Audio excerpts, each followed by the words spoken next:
သူ့နာမည်က Rocky သူကကျွန်တော်မွေးထားတဲ့ iguana လေးပဲဖြစ်ပါတယ်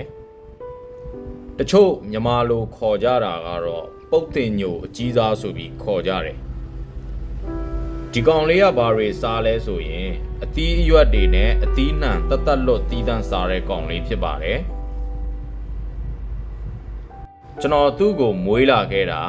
3နှစ်ကျော်4နှစ်ဝန်းကျင်လောက်ရှိတော့မယ်ကျွန်တော်စီကိုစရောက်တဲ့အချိန်ကတော့2လသားလေးကနေကျွန်တော်စပြီးမွေးထားတာအယောင်ကတော့တကူလုံးအစိမ်းရောင်ပဲသူ့ကို normal rat iguana ဆိုပြီးခေါ်ကြတယ်မြန်မာပြည်မှာကျွန်တော်နေခဲ့တုန်းကဒီကောင်ကြီးတွေကိုမတွေ့ဘူး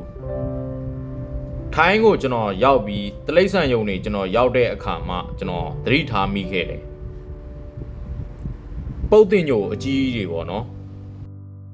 ကိုဗစ်ဖြစ်ပြီးနောက်ပိုင်းမှာကျွန်တော်ဗီဒီယိုဖိုင်တစ်ဖိုင်ကိုတွားတွေ့တယ်အခုဒီကောင်တွေကိုမွေးထားတဲ့ဗီဒီယိုဖိုင်ပေါ့အဲ့ဒီမှာနိုင်ငံသားတစ်ယောက်ကတစ်တိချာလေးမွေးထားတာ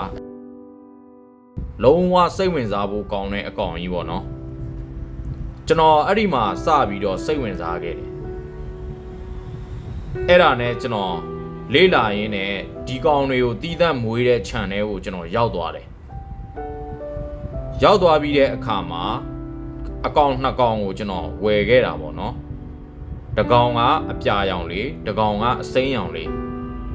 အပြာရောင်လေးကတော့ဆုံးသွားပြီးတော့အစိမ်းရောင်လေးကတော့အခုဒီအနီရောင်ကောင်ကြီးပဲဖြစ်ပါတယ်